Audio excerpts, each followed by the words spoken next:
Hello and welcome back to week 2 of managerial accounting. In this video, or the series of videos actually, we're going to talk about job order costing. Now, job order costing is just nothing more than a technique that we can use to allocate costs. So it's one of the tools that we're going to be using within this semester. After you complete this video, you should be able to describe what job order costing is. You should be able to explain how direct materials are allocated to jobs, and you should be able to explain how direct labor is allocated to jobs. Before we jump into this chapter though, it's important that we remember from chapter 1 our cost category classifications. We're going to be dealing with the cost classification category of traceability and manufacturing costs. Remember, when it comes to traceability, costs can either be direct or indirect. Direct costs are easily and conveniently traced to a specific unit of a product, or in our case to a job. Indirect costs are costs that are not easily and conveniently traced to a specific unit of a product or, again, a job. Remember our manufacturing costs: direct material, direct labor, manufacturing overhead. Remember that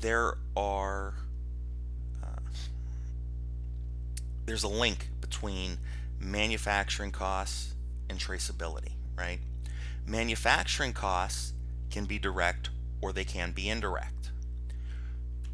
Direct materials, direct labor, those are obviously direct costs.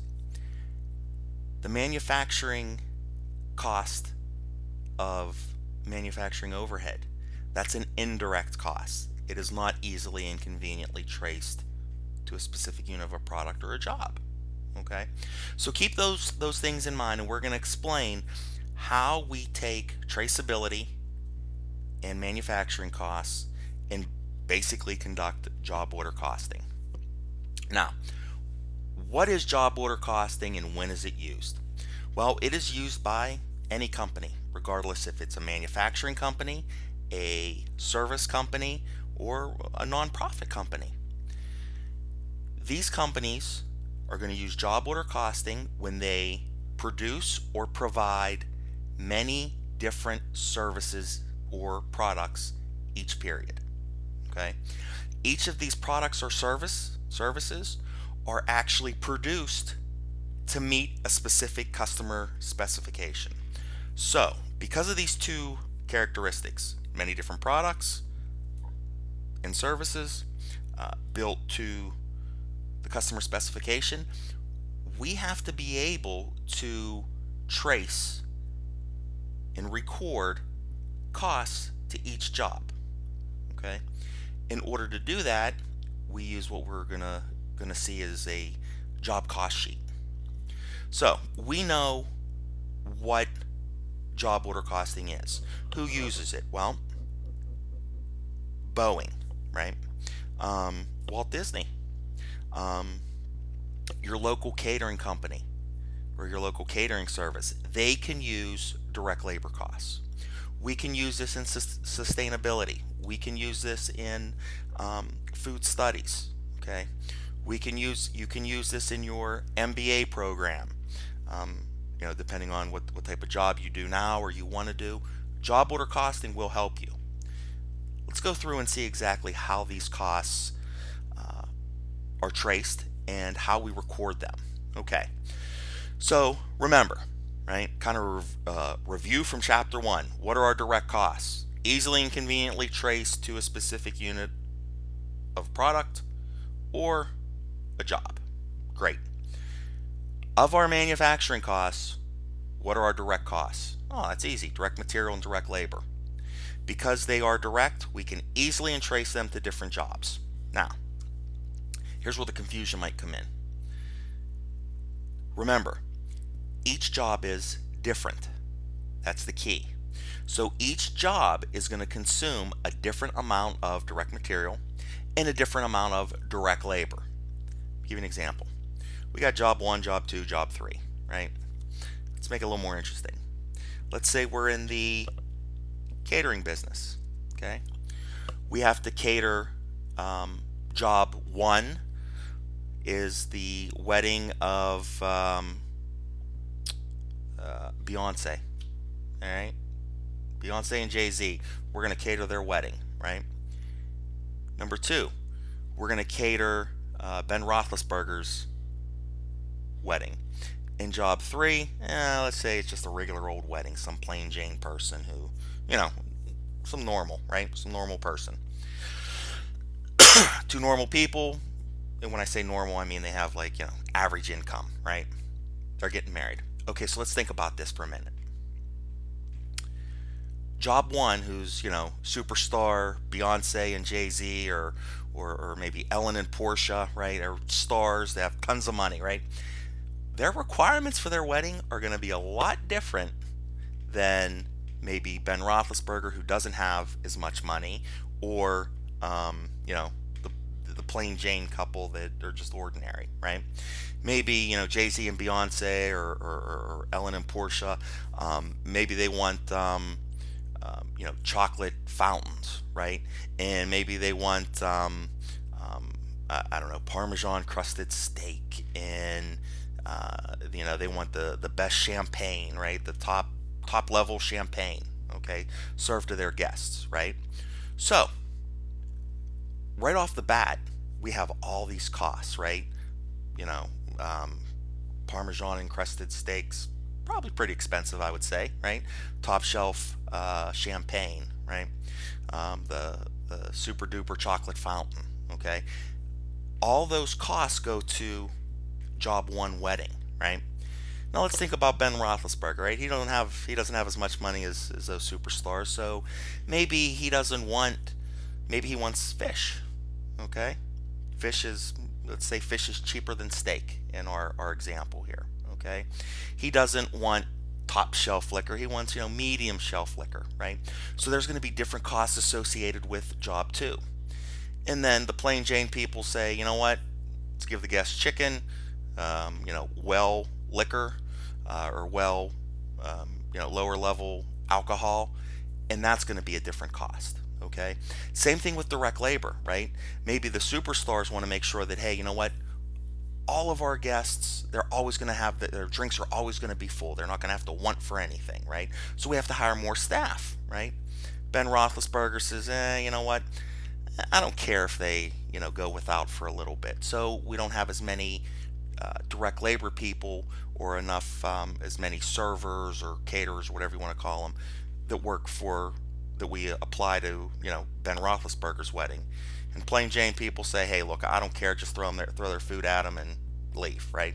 So that job's going to require less people, okay?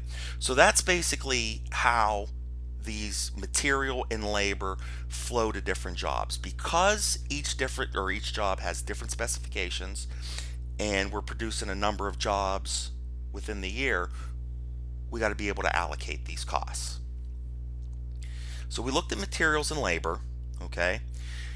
When it comes to manufacturing overhead, we're going to cover this in our next video. For now, all you need to know is manufacturing overhead, that manufacturing classification is indirect costs when it comes to traceability, right? It's all the indirect material, all the indirect labor. We can't directly trace them, so we have to allocate that manufacturing overhead to each job. Again, we'll see in the next video how we do that. Excuse me. Now, how exactly do we keep track of all these costs, right? We know theoretically that the costs flow to each job as they're incurred. Great. But how do we make that happen? Well, we use what we call a job cost sheet. So let's go through this example. We have job number A-143, okay? It was initiated on 3/4 of 2017, and we're making wooden cargo crates. Now you might say, hey, Professor Bruce, you said that job order costing is used by a company that makes or provides a service or provides a number of different services or makes a number of different products within a year, and each product or service is designed to a specific customer specification. A wooden cargo crate is a wooden cargo crate. They're all the same. Well, technically, yeah, they're all wood, right? You got to use nails. However, let's say, for example, that we get an order from General Electric who says to us, hey, we need wooden cargo crates that can hold a 15-ton generator that we need to send overseas. Then Ford calls us and says, hey, we don't need that big of a crate. We need a wooden crate that can hold a small block engine so we can, ship it across the country. Okay, so we got two jobs. Each job's different, right? Each job requires a different amount of wooden crates. Each wooden crate is designed specifically to the customer specification. We need a big one and a small one. Okay, cool. So how do we start allocating costs, or tracing costs rather? Very simple. So let's look at job X76890. Let's say, for example, that job's the Ford job, right? We need to make wooden crates that can fit a small block engine. Okay.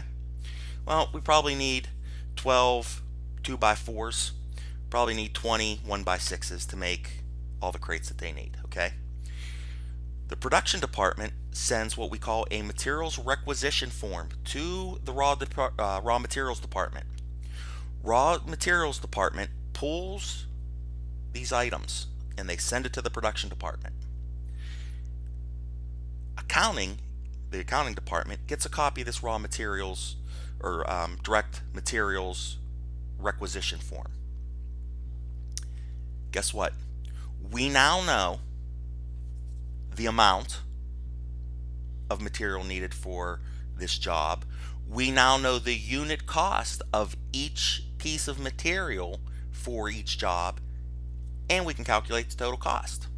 So X7, which is our Ford job, requires 12 2x4s. Well, those cost $3 a piece. It's $36 in total. We need 20 1x6s. Well, those are $4 a piece. So, 4 times 20 is 80. We have now incurred $116 of direct material cost for job X7, which is our Ford job. Guess what? We plug all this information into the job cost sheet. Then we worry about our direct labor. Very easy. We're going to use what we call the employee time ticket. Now, it could be an actual piece of paper that somebody writes down on. It could be one of those clocks. If you ever walk into Flintstones, if you ever watched the Flintstones, remember in the beginning, the opening credits, Fred, the whistle sounds, Fred jumps off the dinosaur, slides down the dinosaur's back, picks up that big stone, shoves it in the tiger's mouth, and the tiger crunches it. It's a time card, right? It could be computerized, right? We could have someone punch in on a computer. It could even be a key fob. Point is, we are tracking the employee's time so we know when they start, when they stop, so we can calculate what their total hours are. We know what their rate is. We also require them to specify, what job are you working on? Well, I am skilled. This employee worked 8 hours. We pay this person $15 an hour. And this person worked on job A-143. Guess what? We now have all the information from this time ticket to plug into our job cost sheet. So the direct labor, time ticket 36, we had 8 hours, totaled $120. We now have the total direct material and direct labor cost. Okay? Now, the last thing we need to figure out is what is our overhead. We'll worry about that in our next video. But let's quickly review what we talked about. We know what job order costing is, right? We know what the system looks like. We know when it's used. We know who uses it. anybody that, or any company that either makes or provides a number of different products or services each period, right? These products or services are designed to specific customer set or customer specifications, right? Because we have these two characteristics, we have to be able to trace or allocate cost to each job, right? We got to keep track of each job's costs. We discussed theoretically how the costs flow. Well, they're direct, so they directly flow.